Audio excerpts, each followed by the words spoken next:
네, 이번 주에도 여러 가지 일정이 있습니다. 대내적으로 보자면은 한국은행이 금통위를 또 목요일에 열게 되는데 이번에는 금리 동결이 우세한 가운데 금통위 이후에 외환 시장이 어떻게 움직일까도 변수로 지금 보이고 있죠. 네. 한 주간 증시 전략하고 다양한 이슈들 한번 점검해 보겠습니다. 이웅찬 아임증권 리서치센터 연구위원 나와 있습니다. 어서 오십시오. 어서 네, 오세요. 안녕하십니까. 네. 우리 증시의 투자 심리가 언제쯤 회복이 될 것인가, 거래량, 거래대금이 증가가 어떤 모멘텀으로 나타날 것인가가 관건일 텐데 일단은 지난주 같은 경우에는 그래도 기관을 중심으로 한 순매수가 거래소로는 들어오더라고요. 이제 올해가 얼마 남지 않았는데 어떻게 전망하고 계세요? 예, 일단 이번 달 그리고 이제 뭐 12월까지 해서 연말이 이제 얼마 남지 않았습니다. 올해 마지막까지 우리가 좀 지켜봐야 될 이벤트는 가장 중요한 거는 이제 트럼프 정권의 인선이라든지 그 인선을 바탕으로 한 그런 이제 정권의 방향 정도가 될 것 같습니다. 근데 그게 인선이 그렇게까지 괜찮다라는 얘기가 잘 안 나오고 있어요. 사실은 이제 트럼프 이제 너무 친트럼프 그런 인사들로만 좀 세워지고 있다가 그래도 재무장관 베센트가 이번에 주말에 임명이 됐는데 그분은 그나마 조금 괜찮지 않나 이렇게 좀 기대가 좀 되고 있습니다. 미국도 이런 그 트럼프 이벤트를 제외하고는 그렇게 딱히 이벤트가 없는 상황입니다. 이번 주에도 좀 휴장이 좀 예정이 되어 있고요. 그다음에 뭐 12월 FOMC 정도 있는 것 같고 경제 지표들이 나오긴 하지만 우리가 트럼프 이후가 더 중요하기 때문에 사실 지금의 경제 지표들은 그냥 우리가 이렇구나 하고 정도 확인하고 넘어가면 되지 않을까 생각을 합니다. 트럼프 트레이딩은요 이렇게 인선을 확인하면서 이제 뭐 조선주도 오르고 뭐 그러지 않습니까? 이런 것들은 조금씩 이제 정리가 될 거라고 생각을 하고 있고요. 그다음에 우리가 연말까지 좀 보자면은 중국과의 관계 개선 이런 것들을 조금 기대를 해볼 수 있지 않을까 생각을 하고 있고요. 그래서 뭐 엔터 미디어라든지 중국이 네.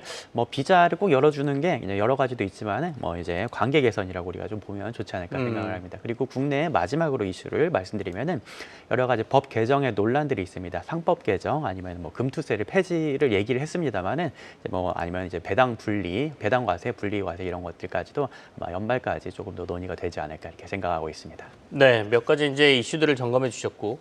근데 최근에 있었던 시장의 가장 큰 이슈라고 하면 이제 삼성전자의 10조 원 규모의 자사주 매입 발표였던 것 같은데요. 삼성전자만 놓고 보면 일단은 하방은 든든하게 지지를 하면서 위로 반등은 조금 해줬는데 이거 가지고 만족하시는 분들은 그렇게 많지 않을 것 같고요.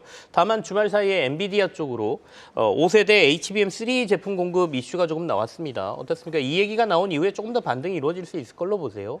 일단 말씀 주신 대로 자사주 얘기가 나오면서 그래도 지수의 그 종목의 그 주가의 바닥은 좀 잡은 것 같아요. 네. 그래서 그 부분들은 조금 이제 다행이라고 생각을 하는데 그 이후에 계속 올려가려고 한다면은 이제 HBM 얘기도 있어야 되지만 이게 이제 구조 조정이 얼마나 잘 이루어지느냐가 중요한 것 같고요. HBM에 대한 얘기는 사실은 우리가 연초부터 계속 얘기가 나왔었고 네. 그래서 시장이 여기에 대해서 너무 많이 속다 보니까 약간 실망감이 있어요. 그래서 언젠가 되긴 될 겁니다. 사실은 언젠가 되는데 그렇다 하더라도 이게 그렇게까지 이제 우리에게 기대를 맞춰주기는 조금 어렵지 않을까 이렇게 생각을 해보고요. 그 다음에 이제 외국인 매도가 아직도 계속 이어지고 있거든요. 지금 네. 금요일까지도 이런 부분들이 언제쯤 종결될지 이게 외국인 이제 외국인 지분율이 51% 중반까지 내려왔어요. 그런데 한 50%까지 내려오면 좀 안정되지 않을까 생각을 하고 있고 여기에다가 아까 말씀드린 장기적으로 구조 조정을 해 나가는 과정에서 이제 좀 비전이 보여야 하지 않을까 이렇게 생각을 합니다. 네. 그리고 오늘의 중요 이슈로는 또 MSCI 리밸런싱이 종가 기준으로 있지 않습니까? 또 편입되고 있는 종목, 편출되는 종목, 혹은 뭐 외국인의 매매와 관련해서 어떻게 변동성을 확대를 할 수 있을까요? 예, 일단 원래 MSCI 리밸런싱 원래 월 말에 있어요, 보통. 네. 예, 근데 이번 주는 이제 미국이 휴장도 많고 하다 보니까 이렇게 일정이 조금 조정된 거라고 보시면 되겠고요.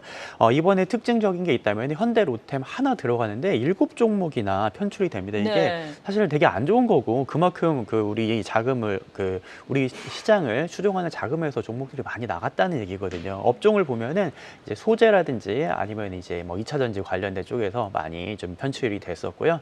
그만큼 우리 증시가 좀 이제 최근에 많이 내려오면서 그 MSCI 기준을 못 맞췄다는 얘기입니다. 시가총액 기준을. 그래서 계속 우리 증시의 부진이 지속이 되면 다음에 25년 2월에도 이제 리밸런싱 있잖아요. 그때도 편출 종목을 조금 재점검을 해봐야 될 것 같고 네. 이런 부분은 조금 이제 우리가 악재로 계속 생각을 할 수밖에 없지 않나 이렇게 좀 안타깝게 좀 생각을 하고 있는 상황입니다. 네, 부정적인 수급성 이벤트가 될 것이다라는 전망이시네요. 자, 그다음에 이제 27일이 미국 FOMC 11월 의사록이 공개되고요. 거기 내용도 이제 시장을 들썩들썩이게 하겠지만 12월에 이제 FOMC의 금리 인하 가능성 뭐 또는 동결 뭐 이런 결정에 따라서도 시장의 관심이 좀 모아질 것 같은데 어떻게 예상을 좀 하고 계세요? 시장은 거의 이제 와서는 거의 반반 약간 네. 이런 정도까지 온 것 같아요. 그래서 사실 9월이 빅컷을 했을 때부터 이제 금리 인하가 조금 이제 그때 빅컷이 이제 필요했었느냐 이런 논쟁도 있었고 11월에 인하를 여기다가 추가를 했습니다. 이렇게 추가로 금리 인하를 할 때 트럼프 정권의 정책에 대한 그런 리스크들이 이미 얘기가 되고 있었지만 일단 파월 의장은 금리 레벨 자체가 높다고 생각을 한 것 같고 그 트럼프 정권의 정책은 그때 가서 아직은 이제 멀었으니까 그때 가서 확인하자 뭐 이런 식으로 금리 인하를 진행을 했습니다. 이제 와서 12월에 한 번 더 금리 인하를 하게 되면 벌써 기준금리가 4.5까지 내려오게 돼요. 그러면 네. 여기에서 경제가 어떻게 되든 간에 웬만해서는 금리 인하 속도가 점점 더 늦춰지게 되는 게 맞게 되고요. 만약에 12월에 인하를 하게 된다 그러면 내년에 금리 인하 추가 인하는 없고 아마 내년 1분기는 동결을 하면서 그러면서 이제 트럼프 정권의 정책을 연준이 확인하고 가지 않겠느냐 이렇게 생각이 돼요. 이러면은 일단 12월에 인하를 하더라도 상당히 호키시한 인하가 될 가능성이 높고요. 그 다음에 내년 1월에는 아마 트럼프 정권, 트럼프 대통령과 그 다음에 파월 의장과의 또 갈등이 또 좀 예상이 된다 이런 정도로 말씀드릴 수 있겠습니다. 근데 뭐 예상은 지금 현재는 뭐 아까 반반이라고 했지만 원래는 인하의 가능성을 좀 더 높게 받지 않습니까? 동결로 가게 됐을 경우에 시장의 영향은 어떻게 보십니까? 만약에 동결을 한다 그러면? 일단 이번에 동결하면 상당히 이제 시장에서는 충격이 있을 수밖에 없어요.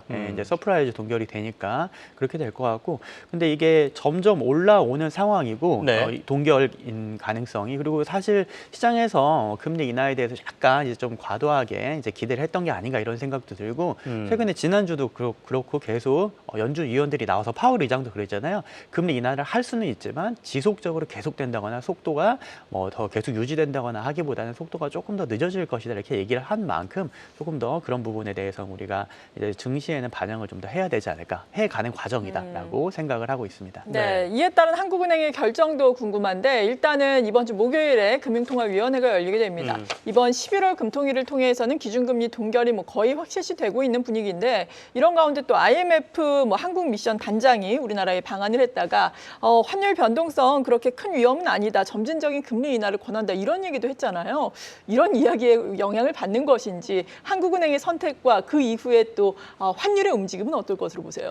사실 저는 한국은행은 좀 금리 인하를 이제 시작을 해도 괜찮지 않을까 좀 필요하다는 생각이 들어요. 그만큼 이제 우리가 이제 3분기에 인하가 상당히 지연이 되는데 그것도 납득은 합니다. 왜냐하면 CPI만 보면은 사실 그리고 내수 경제만 보면 금리 인하 해야 되거든요.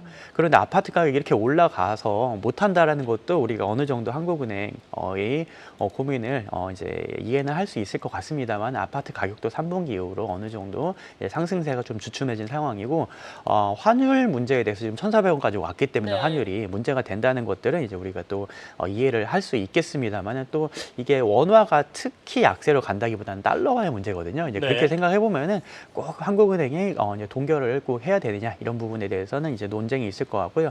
만약에 이번에 동결을 한다 하더라도 한국은행이 항상 포워드 가이던스로 이렇게 소통을 하려고 해주시거든요. 그래서 만약에 동결을 한다 하더라도 포워드 가이던스를 내리면서 되게 도비시한 동결을 하고 그 다음에 1월부터 금리 인하를 할 가능성이 상당히 높아 보인다라고 우리가 생각을 하면 될 것 같습니다. 앞서 던졌던 질문하고 비슷한 질문을 던져야 될 것 같은데요.